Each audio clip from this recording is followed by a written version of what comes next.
Hi there, Randi Green here. I am going to talk about neutron fields, neutron spheres, and local time wave continuum spheres, neutron gateways, and holographic inserts that are often portrayed as wormhole gate systems that then becomes a sphere or an orb inside our reality, as you remember from the movie Interstellar. So that's a good way where we kind of got that thought process that if we do have a wormhole, well, due to the properties of the three-dimensional space, then it will naturally become a sphere that actually, as a midpoint, as we also see it with the atoms, have a trinity structure inside of it that then, due to the different types of forces, will create these kind of dynamics that leads to the spherical properties. Again, we could also say with the other type of that science that the sphere comes to be due to gravity. So, but we also know that kind of in space there is no gravity, so which is interesting in the manner that we understand of it, that how come spheres to be if they are an effect of gravity, the pull from all directions that then create a sphere instead of a field or a flat kind of surface that is not spherical. So these are some good questions to be asked. Similarly, as we have an accretion disk in a galactic structure that then accretes different types of dust that then becomes a spiral. Why does it become a spiral?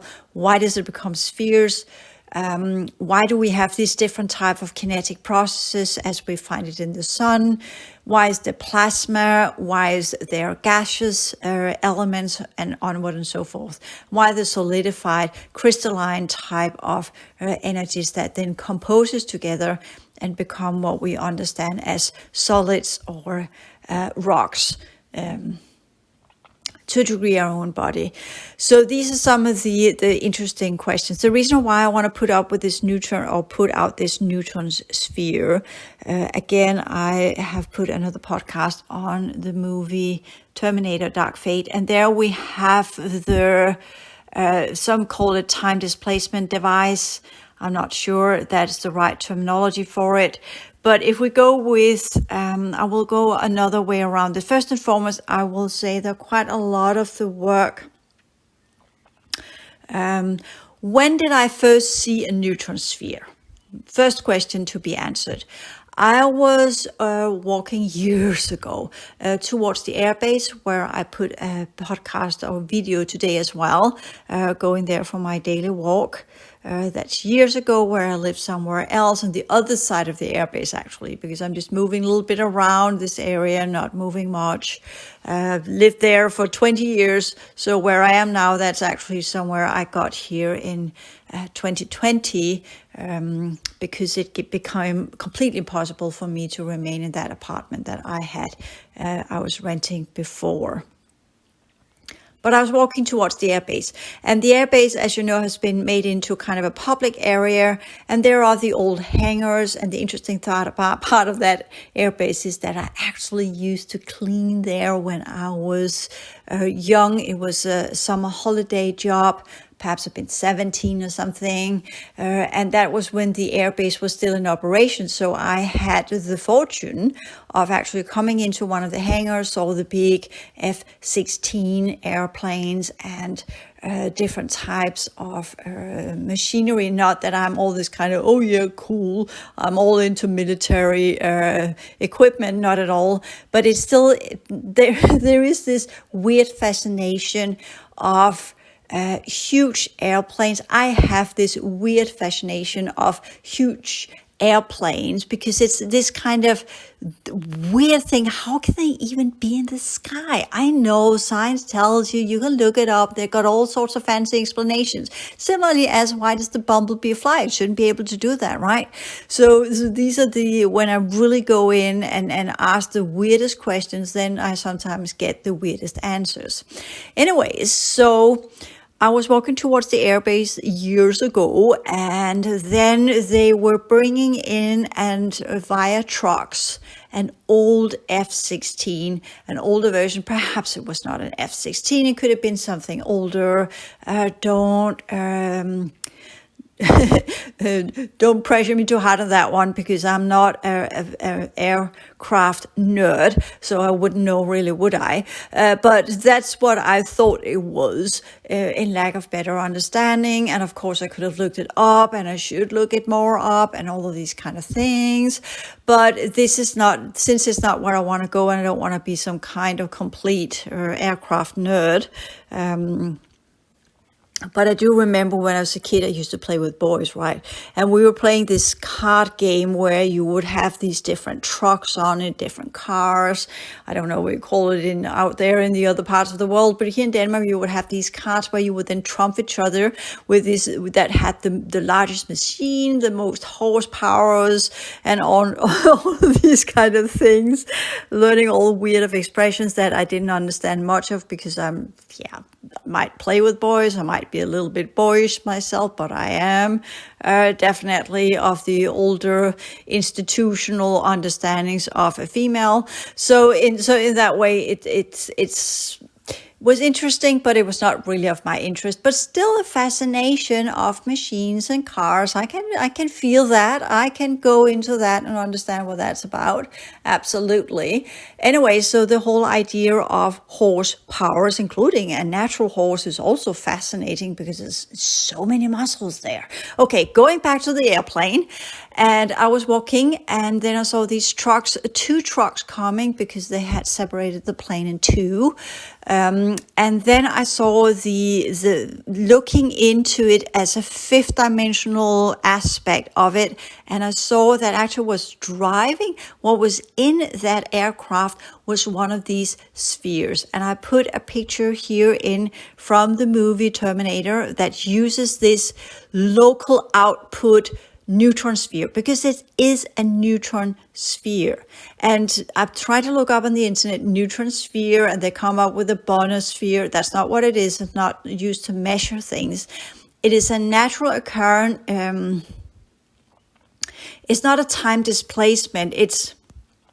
I'm thinking about, where did they even come up with that image, right? But where do we get the ideas from? So this is when I go in and look at that one and say, okay, that's that sphere, and then look into as I saw it in the craft, and it was given to me deliberately. It was the same time where I also saw the SUV that drove past me with 2 seconds or 2 minutes in between, which were not 2 seconds, 2 minutes in between or something like that. Driving downhill. I was walking uphill with my dog at the time, and it drove past me downhill, and it was like time slowed down. So when the black SUV passed me on my right, I looked in, and the woman that was sitting behind the wheel had this shiny white gray hair looking at me. And then really it was very intense. It was like this slow movement kind of thing, and it really, I felt this whole densification of the atoms of the air molecules they were almost standing still. Everything was just kind of going that way, and then it just passed me, and then I just thought that was weird, and then I just kept walking, thinking a little bit. Then not long after, then the same car came, the same sequence, the woman looking at me with that silvery gray hair. And I was just thinking, what? And that's when I got in my head, we have so much control of this reality. And we know exactly where you are, and what you want to do. Okay, yes, thank you, sir. So I got that one right there. So with that understanding, of course, changed my world perception quite a lot. Let me put it this way. It was different times back then. It must have been in 2017, I think. Things were different back then. It was before August. at 2017, where we got connected to the dark galactic core. So before that, where we're still a little bit remnant entities of the old interactive simulation programs, which I know in the videos today I actually talked about as if they're still here. There are glitches where they peek through, but the event program and all the other programs that have been instigated or implemented into the original colonizer programs are now changing things, and by that we are having glitches. There are still little pockets here and there where we can tap into the original program, including going beyond the colonizer program, but that demands that we have that type of genetics that activates the different levels of reality, so we enter into the different code streams, and by that begin to work with the different aspects of reality as we choose to do so, having our own spheres around us that are part of our holographic architecture. So again, this kind of, why do I want to talk about the neutron sphere? Because a lot of times I've actually alluded to it. So now I got a picture of it, and I am on this marathon to complete everything right now. I don't know why it's so important for me. Well, I kind of know, because something new is coming. So I have to catch up with all of the things I've been saying since 2013. So I catch up with that and can then say, now I answered all the questions I asked over the years, as I move into a different way of working with energy, a different way of working with reality, getting ready to create a new terminology and go into the work on the higher order density 1 work institute. And with that, you say, well, will this channel then get dormant? I don't know. Who knows?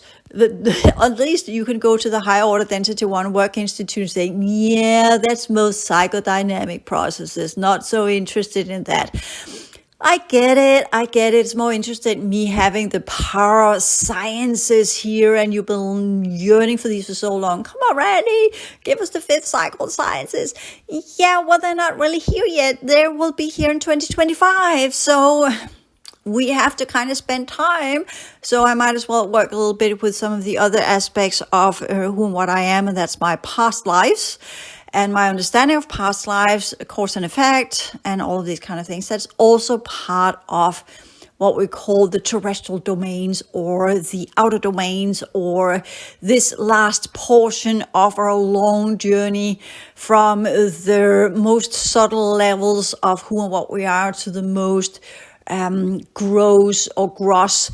You decide yourself, it is gross, isn't it? The most dense variation and forms of energy that we can step into, which is this kind of reality that we're part of, which we can call density 1, and not the highest level, that is density 5. But again, it actually goes up to more subtle layers again. Put it this way, it's called Buddhist cosmology. But of course, we are in 1988, when I was doing my version of college, not my version, Danish version of college, which is not university, but you have different school systems in the States and around the world than we have in Denmark. We go to the same school, which is primary school from 1st to 10th grade. It's the same school. It's not kindergarten. It's not for the little kids or whatever up to the age of 10 or whatever. It's not middle school. It's not high school. It might be actually more the equivalent of high school, because you go to that level, the gymnasium, when you're between 18 and 20s. No, sorry, not 18, between 16 and 18. So that's probably more equivalent to your high school. Anyway, so I learned back then what the whole idea that Buddhism is not really a religion, it's a philosophy. And is it a philosophy? What is a philosophy? A philosophy is kind of a thought system. It's kind of informations that are put together from where we can contemplate and produce specific ideas and concepts of reality and onward and so forth. And we can come up with all sorts of fancy different definitions of whatever we want to call it. And I'm working on coming up with a different type of terminology, because I'm working with, as I mentioned before, right now I'm working with some of the white elder, Syrian elder races that predates perhaps or perhaps not the timeline event. I'm not working with them anymore. They are extinct, but I'm working with what they have left behind here in the outer domain as part of one of the workstations. So that's technically entering into a code stream, begin to work with the holographic reality. And as I get more and more aligned to it, it becomes more and more tangible for me to work with, because this is how it works. You enter into a sphere, it might be dormant, then you activate it. And that's where the neutron sphere comes in. It's a foundational type of energies that are connected to the quantum field. They have no charge, like protons and electrons. They can't be pushed via magnetic forces, but they are not in themselves charged like that. They're neutral. That's why they're called neutron, as far as science know.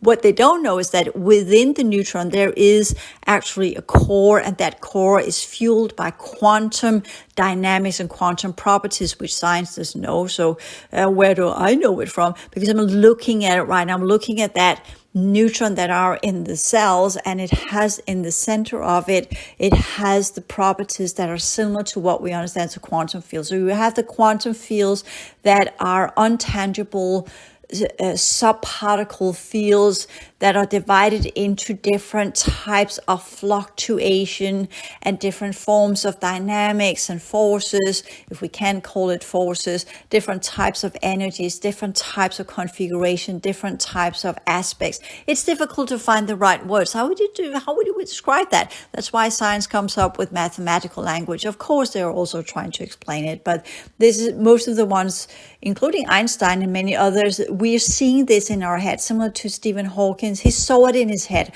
We see it in our heads. Where do we see it from? Good question. We are decoding reality. So we already have the power of scientists. The question is, if we interpret what we see within the existing paradigms, do we then really see what it is, or do we interpret something that's completely dissimilar within our concepts of reality and our constructs of reality, and by that are limited into something that is actually not, similar to the neutron?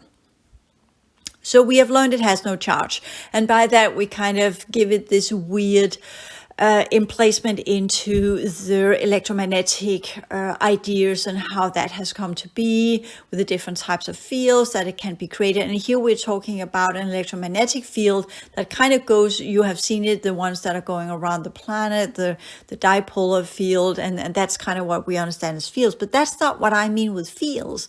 When I talk fields, I'm actually seeing them as these huge holographic planes of existence. That's why I call reality field. So it's not a field that is dynamic, that has coils, or is it kind of toroidal in its build-up or anything. It's like a flat plane of energies, but it's only flat because at that, when I'm looking into it, it's like this basic level of it. And the moment I come in and begin to connect with my consciousness, then it begins to vibrate. And then if I give further into it, then it begins to radiate. And then it begins to accrete, and then it begins to spin, and then it becomes into these spheres. That's the 3 dimension. Then it goes into an extended version of that one. And then it begins to radiate, and then it changes into different formations and onward and so forth. And how am I supposed to explain that? If I were a mathematical genius, I would probably come up with some fancy equations, but I'm not. It's like my brain doesn't work that way. It wants to work in a different way. And that's where the new ideas come in, but it's unprovable. I've got no evidence for it. I can't even make an equation of it. So how are we going to say we can verify it? Not at all. So this is just where I kind of say, well, fortunately, I finally found a picture that actually shows it quite neatly. It has been used in many other movies. iRobot, for instance, they have one of these spheres as well.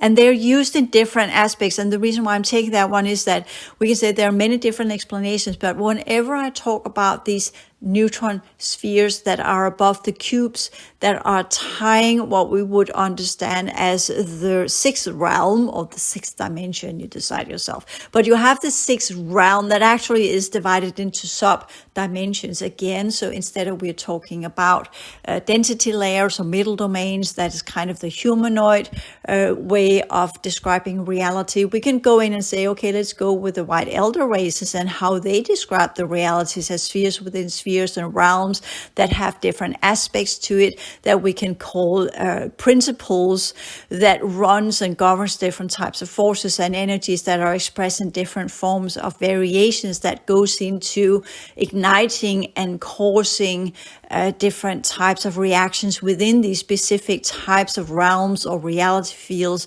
that then again generate specific conditions from where different life forms can take place and different life forms can express their consciousness potentials, either creating distortion energies or sorry about that, progressive energies. So this is where karma comes in. So this is me literally just taking the words of a different thought system and going into the meta perspective of it and saying, okay, I can work with that the way I interpret that one, that I can work with that. But someone who's perhaps more hardcore or scholastically oriented within the Buddhist thought forms and ideas would say that's not how to be interpreted. But what do we know? Were you in the head of the Buddha, or is it even his teachings? Who knows? It might just be reinvented by whoever came later on, and they put in their worldview that perhaps were more aligned with some of the Brahmin ideas, which we know from Mahayana. So we don't know, do we? So again, well, are we allowed to speculate? Perhaps not. But again, it comes into, does this way of working with information, does it make more sense then? That's kind of the litmus test.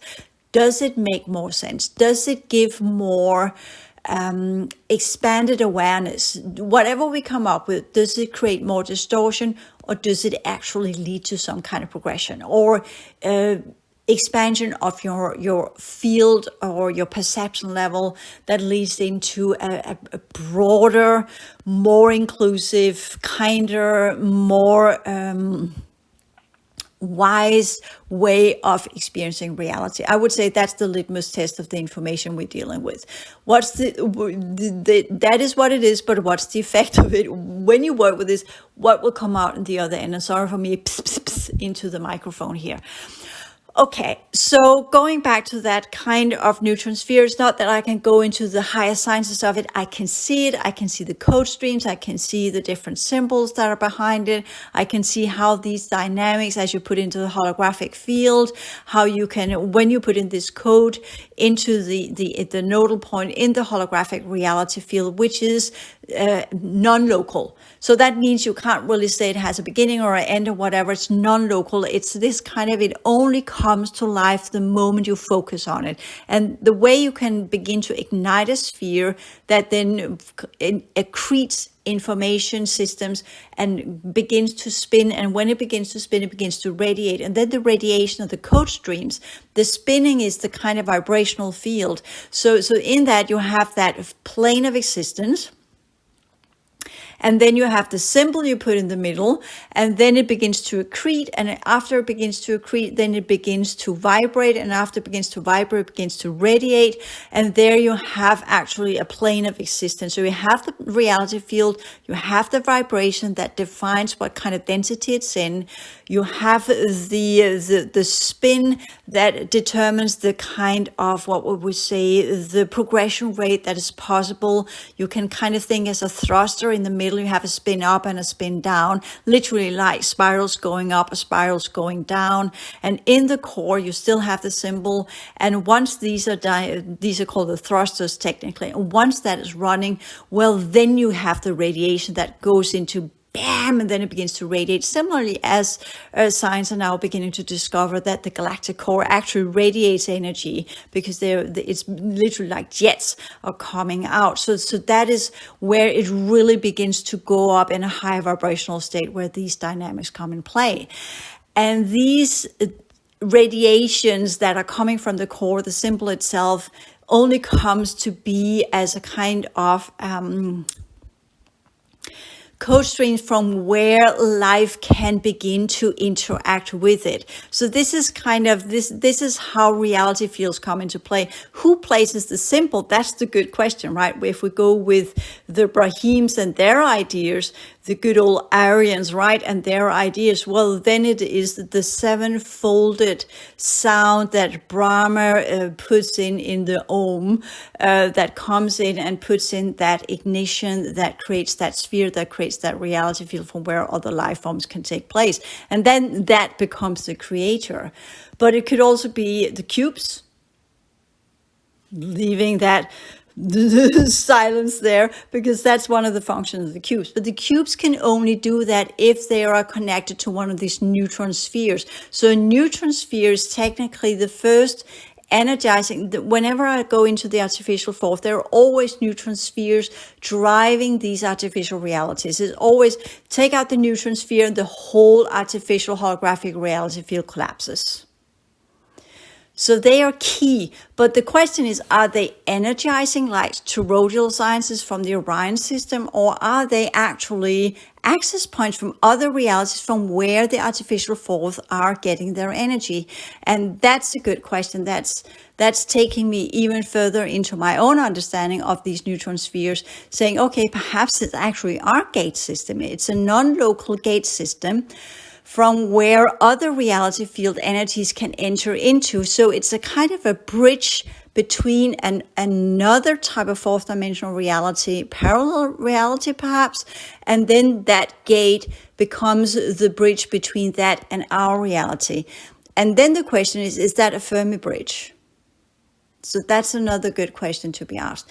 Anyways, thought processes here, and with that one, I kind of ticked the box on that one. I worked on timelines, I worked on the different aspects of reality, and I covered most of the basis of the things I've been talking over the years about. So in that, I would say here on the 25th of June, catching up on that one as well. And I would say to the best of my abilities as it is now, I'm giving the level of information that will seed in new thought forms, that will bring in new perceptions of some of the things that some of you might see when you begin to work with the artificial fourth and fifth dimension. When you begin to see these things in the inside, be mindful that they are also seeded into the collective via these movies. Go beyond the hollow insert and look in and say, is it part of the collective of movies that are being now rearranged by different cubes that are part of creating the new reality programs? And with that, we think we see a lot of stuff, but actually we're just tapping into another level of engineering that are putting us into a different type of scientific rabbit hole. Or are we actually talking about some of the original spheres that are functioning as bridges between parallel systems and ours, not a wormhole, but a Fermi bridge that are built upon quantum entanglement? Or are we talking about something else? And what are we really dealing with here? And that's the good question we need to ask ourselves. Thank you.